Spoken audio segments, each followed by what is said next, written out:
Yay! So is Colton interviewing us, or are you interviewing, or are both of you guys interviewing? Just a free form talking, I think would be great. If I Okay. have something I'm inspired to share or say, hope I will, right? But I think just we'll just cut it. Like I'll take notes here so we can get the good stuff. So I can start the interview.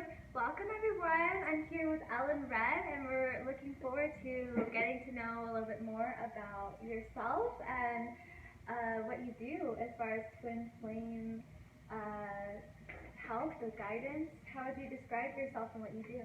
Okay. Well, I'm an ascension coach and a twin flame guide, and I've been on the twin flame journey for about 10 years and had many out-of-body experiences and astral travels and those kinds of things, and ultimately met my eternal twin flame divine partner through an out-of-body experience, which it led me on the alchemical journey, which led me through years and years of ascension, and so now I teach it. Beautiful. Okay, so it started through an outer body experience. Yeah. What did that look like? It was really, it wasn't just one event that happened. It ended up, looking forward. Yeah. It ended up being a series of events, really. And so in those events, eventually I ended up having an out-of-body experience where I had my heart broken. I lost a baby, and it was very devastating. And I literally heard my heart tear in half. And when that happened, my spirit kind of came out of my body. It was like an egg cracking open. And my spirit came out, and lo and behold, there was my divine partner with me. So it was like Christmas. Yeah. So I was able to see that my soul was already made with something. I was able to meet him. It sort of took us out of body, and it led us into full remembrance of our soul's birth long before Earth. So I had a full memory of Lemuria and of Atlantis, and Lemuria is the first, place on Earth where star seeds or humans were seeded onto the planet, and so I had full soul memory of that. Wow. Yeah, it was really, really interesting, and I saw many past lives with him. I saw our lives in other planets before Earth, and I saw that we were always together, and that we didn't know each other in the physical world, and so it was like we were always feeling and sensing each other, but we didn't know that we were already connected. And so it was really amazing. So when you saw his spirit, you had full recognition of him. Yeah. And he saw you. It was yeah. like he acknowledged you in that journey. Yeah. It wasn't so much seeing his body, because it wasn't like that. It was a soul thing. It was an energy thing. And it was like, I did see his etheric body, and I saw that we were sewn together, if you will, in soul.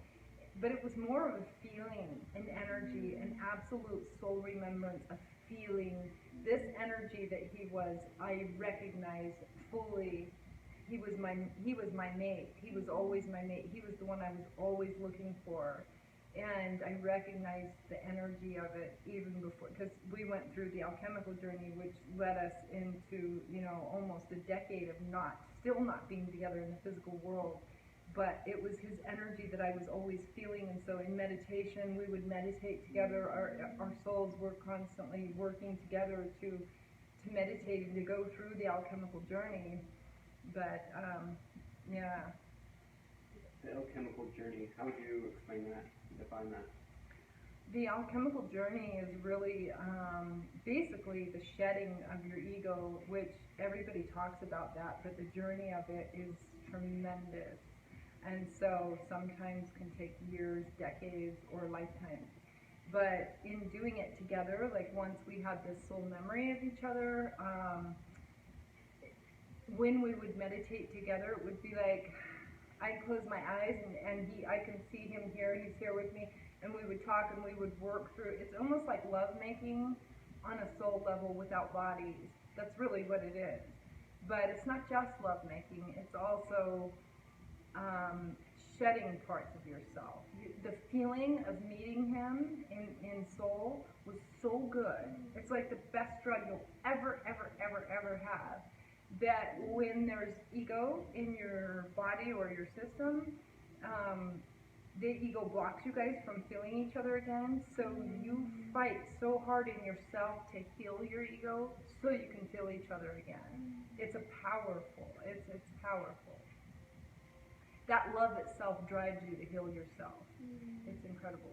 Can people start that journey before they meet their twin flame, or without their twin flame? They really kind of have to, honestly, because how I met him, granted I had lost the baby and everything, but I also went on a deep soul journey of learning what self-love means.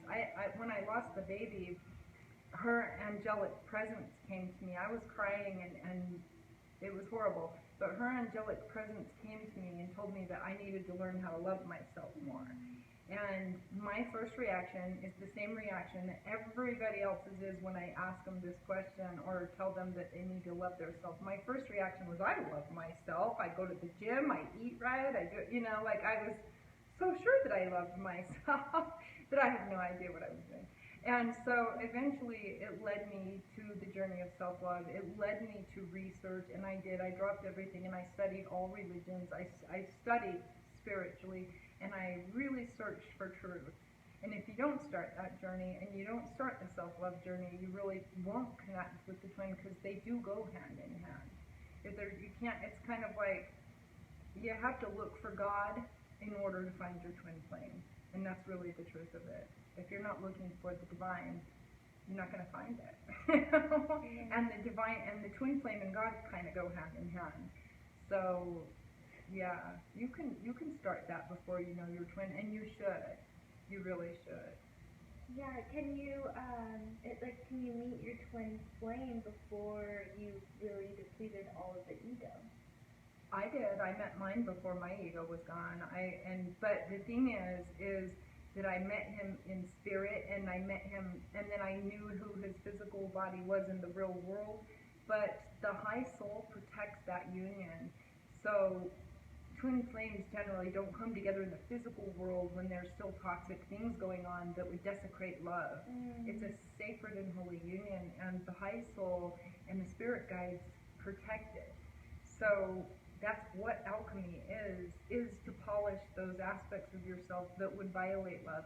Had I come together with my twin flame while I was still smoking and then I was asked to quit, I would have probably been a monster to him.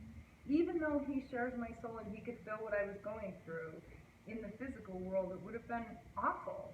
And so it's not that he doesn't, that we don't, because we love one another unconditionally all the time.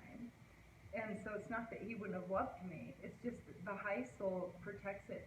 It's such a sacred union. So we're asked to purify ourselves. It's called purification. And you do have to go through that, and you're guided through it by your own soul. So how that's going to look to somebody else may be different. There may be variations there. But I know for me, I was kind of shown it beforehand. And I was given a sort of a map of what the journey was going to look like, and given lots and lots of love and lots of, they call it the bubble love, where it was like the greatest honeymoon to just come into full remembrance with each other. But that bubble love is what carried me through all of the painful lessons that came with purification. So there, it's kind of like, you're always being protected and guided, and you really just have to do your own soul work so that you can be guided. However, it's going to look for each person, because not everybody's going to have the same soul lessons, and not everybody's going to have the same things that they have to go through.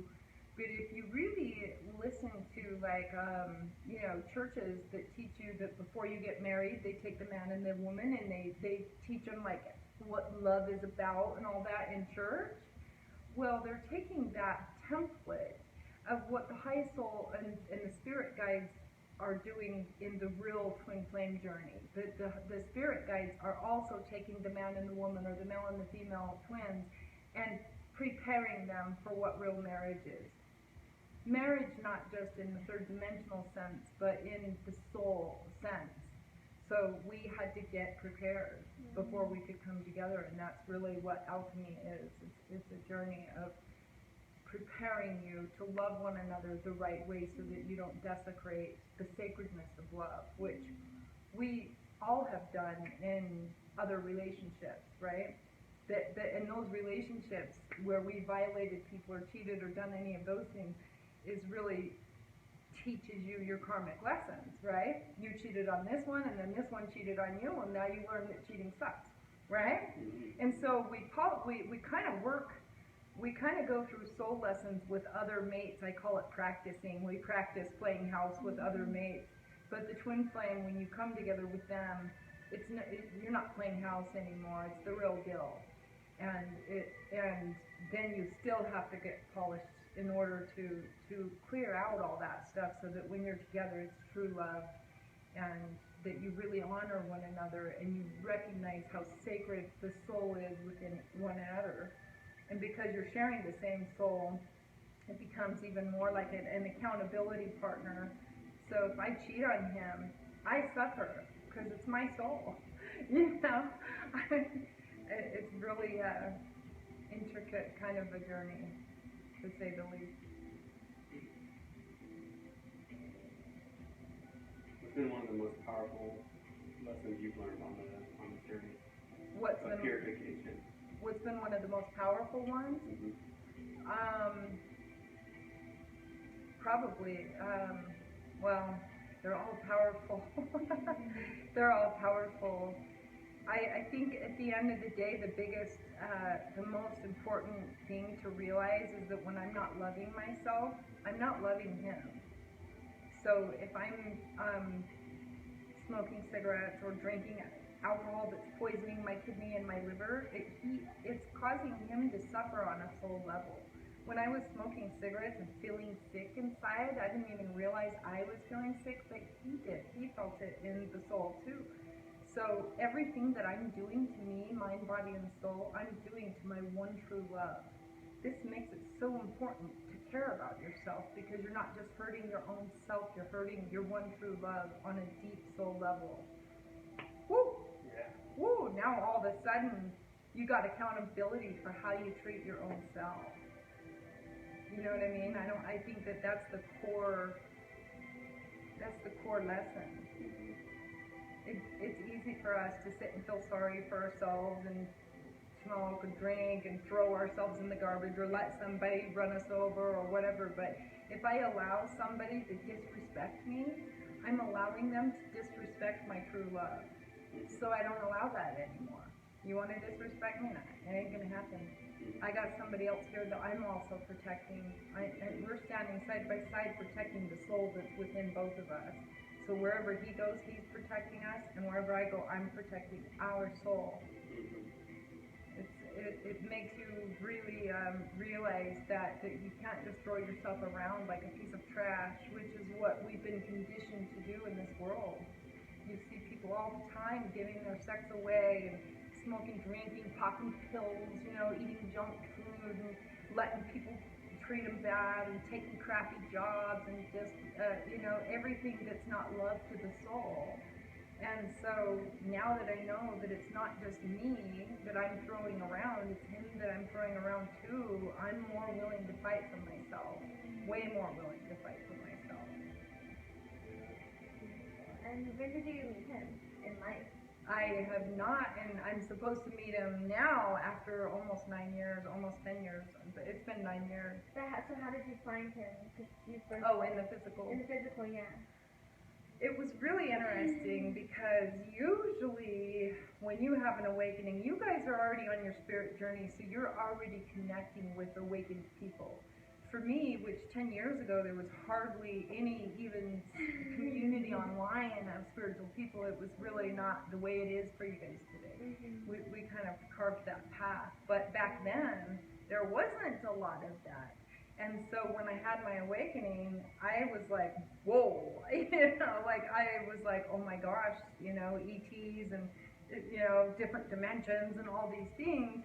And so when I started to share things online on Facebook about that, I was surrounded by others who were also awakened who aren't boldly, spiritual ego talking about all of their enlightenment, but they were just regular people who were awakened, who surrounded me and became my friends. And so I was embraced by a community of awakened souls that helped me to kind of realize that I wasn't crazy, because you think you're crazy when you go through an awakening, and everybody else thinks you're crazy too. But I was surrounded by them, and then a woman, different people were doing different things, but a woman came and told me to go to her page and see if I liked a guy. And I was kind of inspired to do it because I just saw that I had a twin flame. So I was like, okay, I'm just, you're kind of in this bubbly feeling, but I didn't know who he was in the physical yet. So it's kind of like exciting to see who this person's going to be, because I could feel his energy and it was yummy, but I didn't know what he looked like or anything. And so I went to her page and I liked 3 different guys.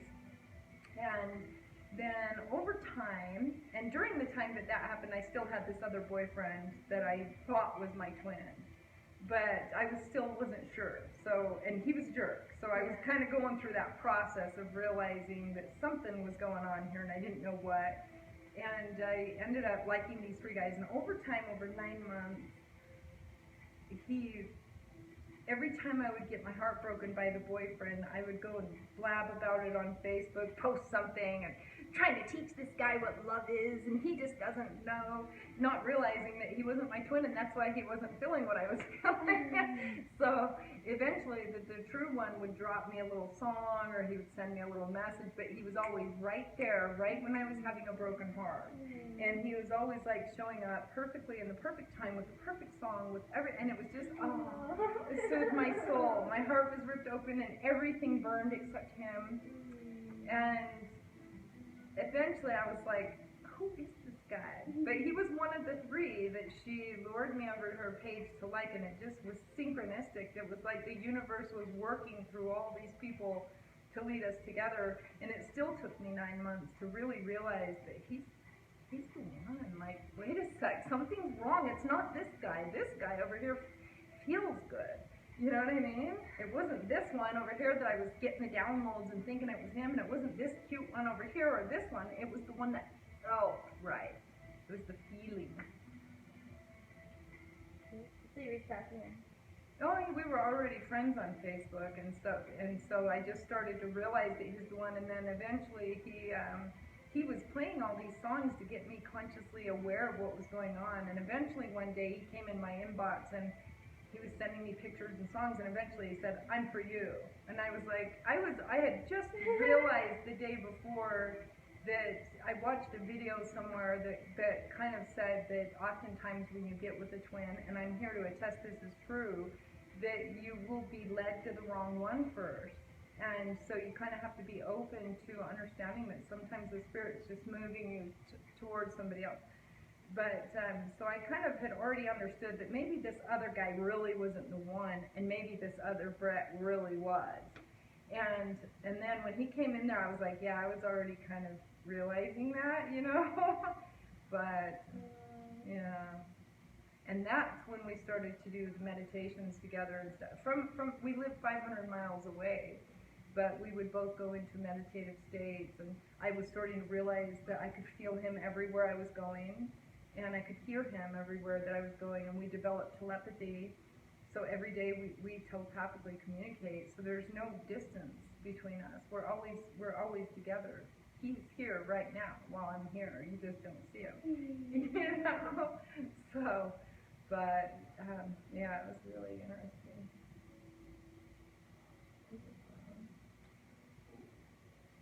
What's next for your twin flame journey? Where do you see the path taking you?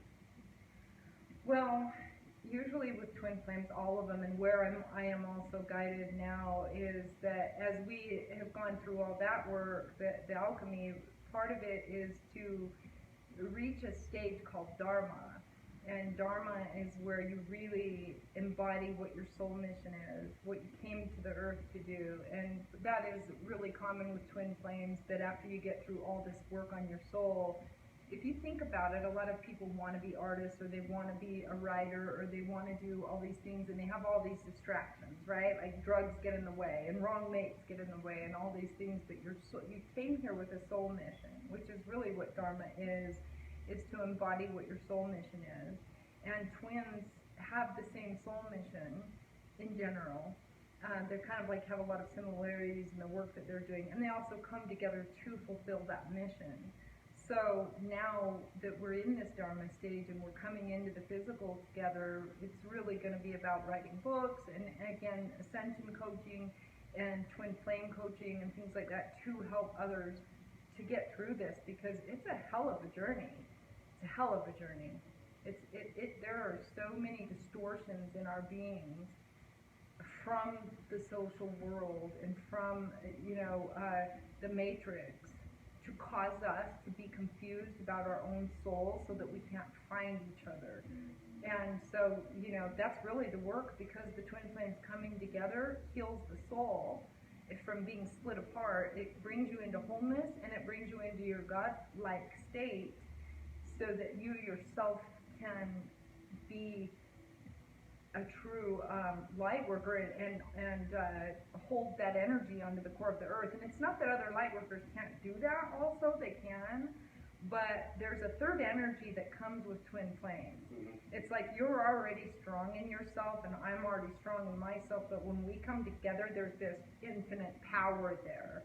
And that's really the key of coming back into your godliness together as twin flames, is to have that power again and to really disseminate the matrix, which has been designed to disempower the soul and really to feed off of their energy and harvest their energy so that they're not in their godly state of being. So it's the twin flames coming together right now is profound for the 144,000th and the way showers. It's really, really, really, it was predicted. It's part of the book of Revelations, and it's really the coming back together of your soul that was originally split when you come to earth. So, which has been, we've been seeking each other lifetime upon lifetime. That's how hard it was to get through our work, which I think that you guys in your evolution where you guys are at now are already kind of like, you're already lit, you know what I mean?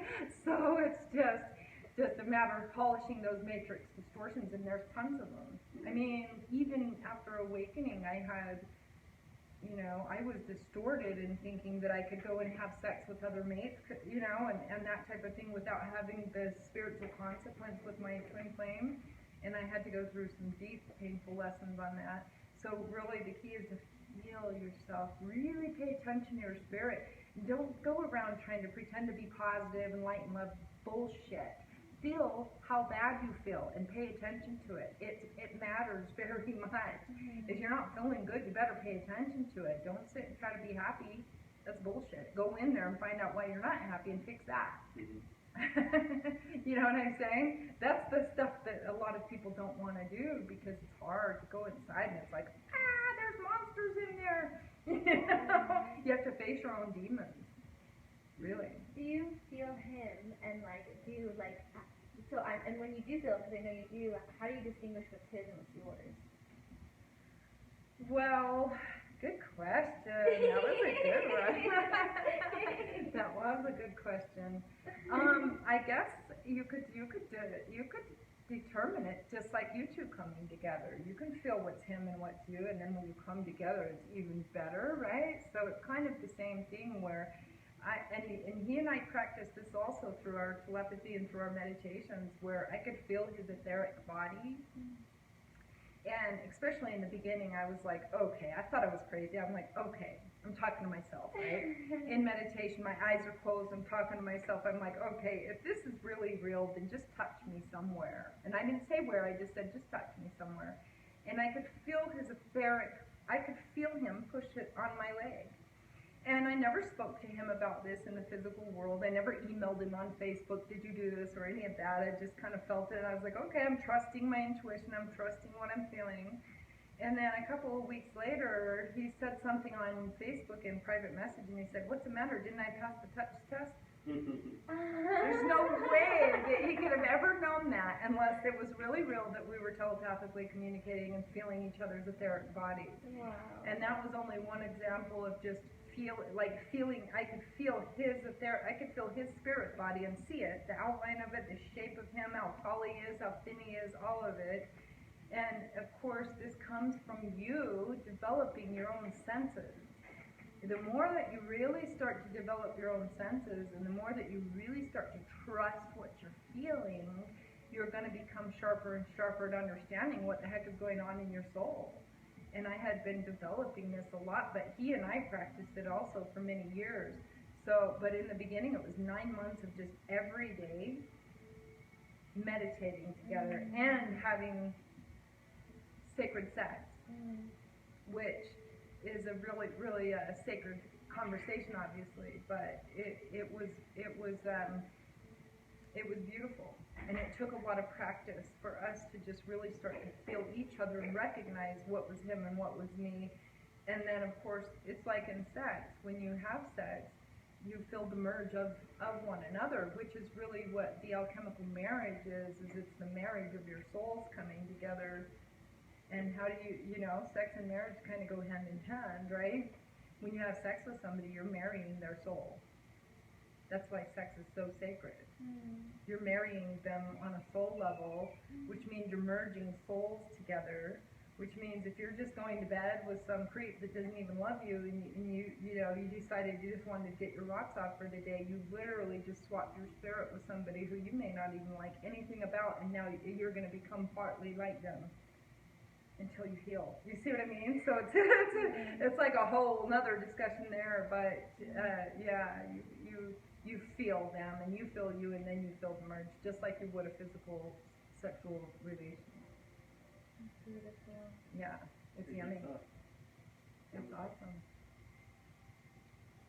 Do you know of any, so you mentioned how profound it is for a twin flame relationship to come together for the sole purpose of the two, and for the matrix as a whole. Do you feel it's beneficial for other twin flames to come together as well? Well, it's only going to happen to the souls that are actually have lived out their life lessons, which comes from many lifetimes. It's not a once in a life, And when I came together with mine, I was also shown when I went out of body and went to heaven and all that this was our last incarnation on Earth. I was also shown a mission that we were going to have in another plane for 1,000 years after this Earth life.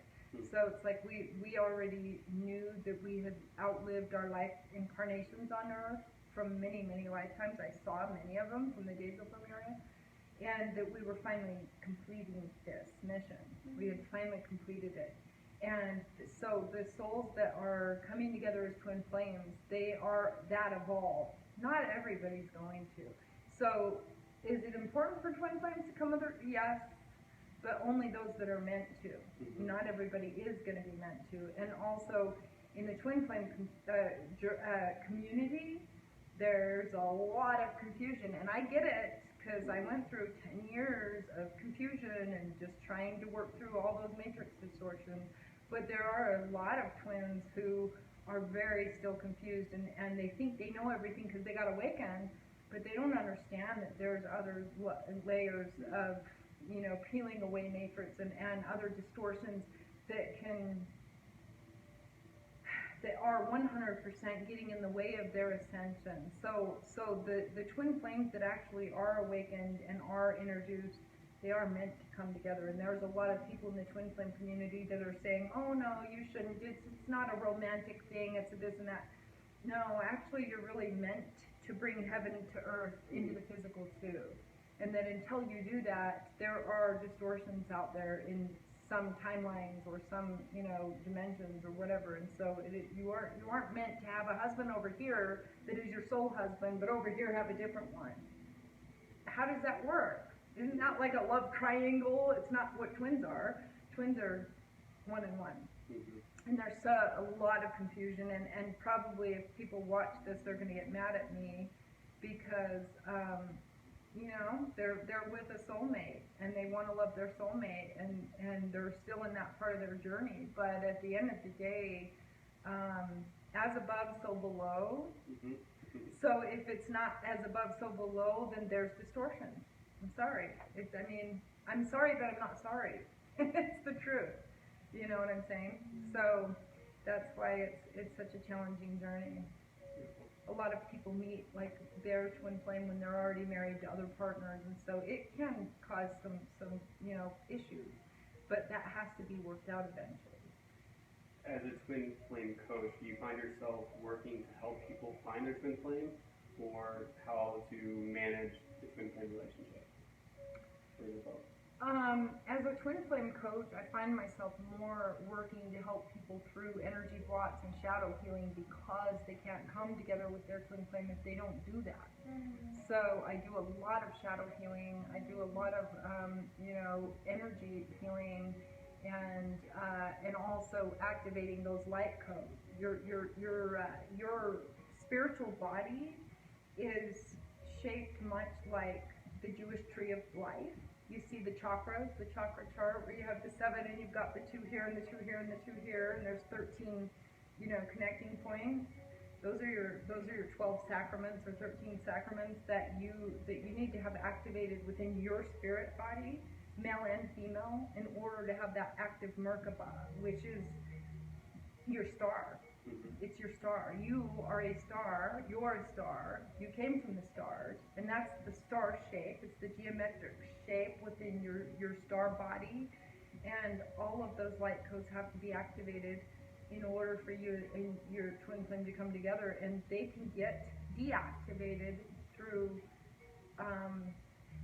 distortions, energy blocks, believing things that you shouldn't believe and doing things that you shouldn't do that keep you sort of in a false geometric structure in your body. It's like you see the doctors telling the water, "I love you and I hate you." Well, if you're saying "I hate you," or you're saying you're dating the wrong person or whatever else, your geometric structure is coming out distorted instead of perfect snowflake. So it can actually prevent you from ascension, literally.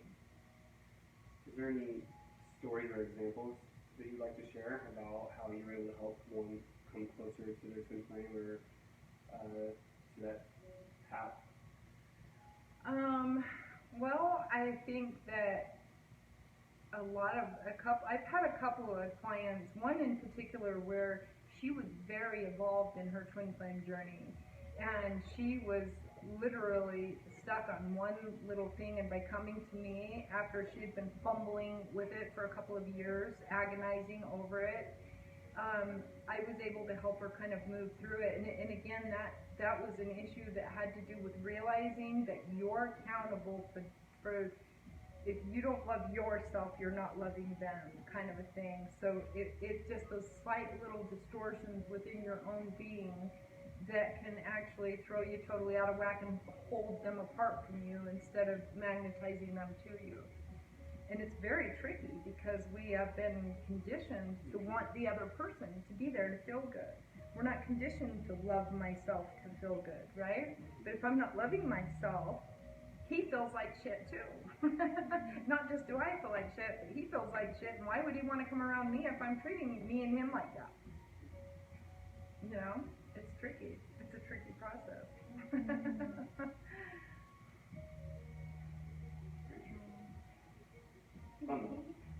Yeah. Subtle forms of blocking love. You're judging somebody else because it's so easy to judge others instead of just loving them and accepting wherever they are.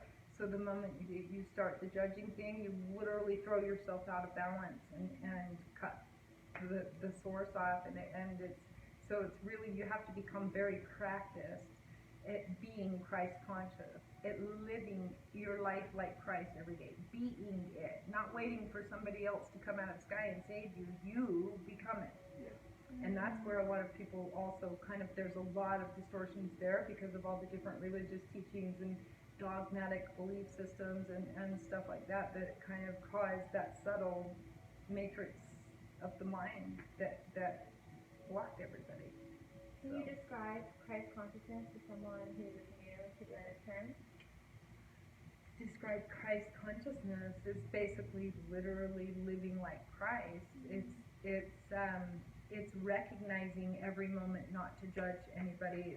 It's living every single day in your journey like Christ, in the teachings of Christ, which would be not judging. It would be caring for the sick. It would be helping somebody even if they can't help you. It would be, and so you have to kind of become that person where you love all beings. You're not above them, and they're not above you, and you have to get the balance of your energy within yourself in order to have those Christic codes, in order for you to become Christ conscious. And Christ consciousness is a level of spiritual evolution. So the soul, after it's gone through enough lessons, it comes back to those light codes in your body and in your being. And then after they're activated, you become Christ conscious. You are initiated into Christ consciousness. It's also an initiation. So the high soul and the spirit guides are always working on us at every level that we're in. And every level and stage that we go through, we get another initiation. It's kind of like playing Mario Brothers, and before you get to level 2, you have to figure out how to get through the maze of level 1, and then when you do, you get lots of prizes, and then they move you to level 2, right? And that's really how the spirit world works. It's each time we reach another level of evolution, we get initiated into the next stage, and then we figure out how to get through that one, and we get initiated into the next stage. And so Christ consciousness is a level of evolution for the soul, which happens when you practice yourself into it. It's like you have to make the conscious choice to live and be, a lover of all beings in order to harness that energy and be initiated into Christ consciousness. You have to harness it. And it takes work too, because it's like, we're so conditioned to be opposite of we're so conditioned to judge each other and hate each other, and if you're different then you're this, and I like that instead, and this one's not a nice person so I don't like them. And you really have to start practicing yourself into just loving all beings and not allowing yourself to hate them, not allowing yourself to wish them harm. And it's between you and the divine, not so much you and all those people, but it's like even your thoughts.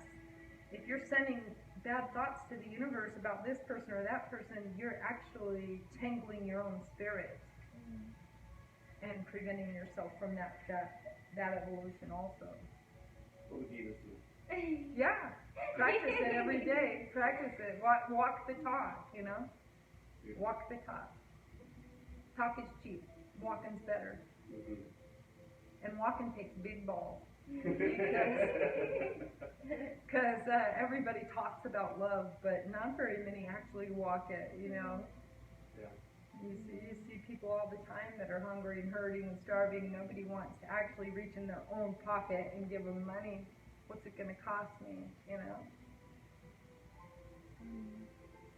That money's not going to do you any good when you realize that that's God sitting there hungry, and you don't think that you could find a $5 bill and give it. And I'm not saying go out and bleed your heart out, but I am saying, use your consciousness. Be conscious about your choices that you're making. And sometimes my consciousness will tell me not to give that person a $5 bill because they're not there for good reasons.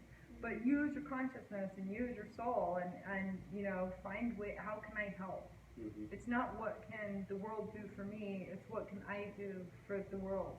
Yeah. It's not about me, it's about all. It's a service to others. And at the end of the day, every one of us is here to serve others. So you got to figure out what your gift is so you can serve it happily, Mm-hmm. What's your superpower? My superpower? Yeah. Definitely writing, although that's the last thing that I've done. I'm working on it now. But no, definitely communications, writing and speaking and communication. If you could leave one lasting positive impact on the world, what would it look like? What would it be? it would definitely be to share the message that people really, really need to love their own soul. That your soul should be your number one priority. And that if you don't love yourself, the rest of the whole world won't love you. But when you learn how to love yourself, you set the bar to the rest of the world how to love you. And if you don't honor that soul, you have nothing. The soul is the only thing you get to take with you. Beautiful. Beautiful, yay! This is fun. I know, we should do it again. We'll take a break. Yeah, let's take a break. Why do I feel like I need to smoke a cigarette when I quit smoking 4 years ago? That's horrible. Huh? Every now and then that little voice